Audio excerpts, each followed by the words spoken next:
Hey, good morning, everybody. Man, it is terrific Tuesday. And guess what other day it is? It is May the 4th. So I got to say it. May the 4th be with you. I love it. Amen. I got to say, I probably do it all day long. And it's just, it's one of those favorite days, if you're a Star Wars fans, you just got to love that. Man, I got a good one for you this morning. I hope you're doing terrific. I hope everything's going well with you.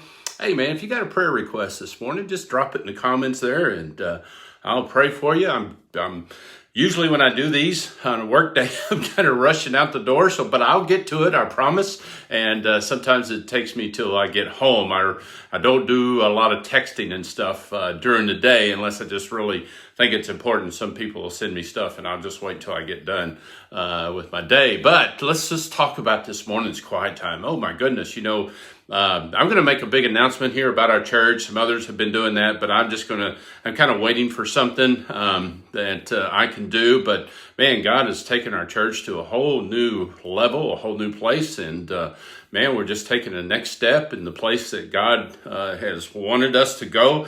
I look back on that and we started out in our front room and we quickly outgrew that, and then we went off to other places. And one of these days, I'll share all of that with you of how God, it was just a miraculous thing every step of the way that we've gone. Man, it's just exciting to just know and be a part of that.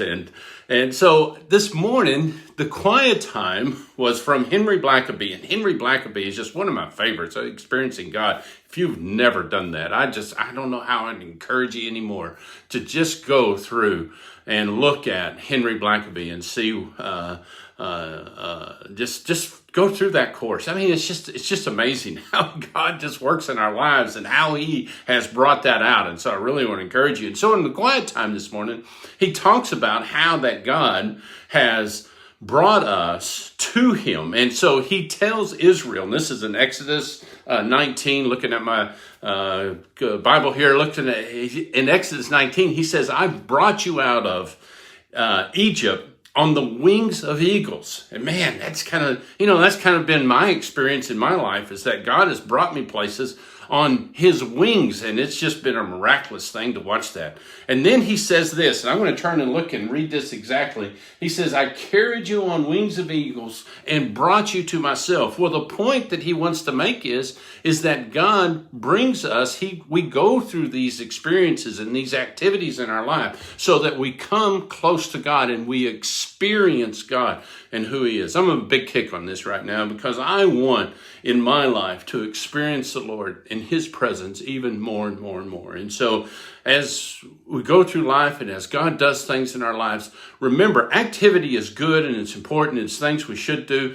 There's no place in Christianity for slothfulness and laziness and, mediocrity. And there's no place in that for Christianity. But at the same time, we cannot let our activity overshadow our experience with God. And so we always want that experience. And so this morning, I urge you just to take some time and just seek out God and say, God, just thank you for the places that you brought me and the place that I'm at. And I will just, Lord, I just want to experience you and experience your goodness.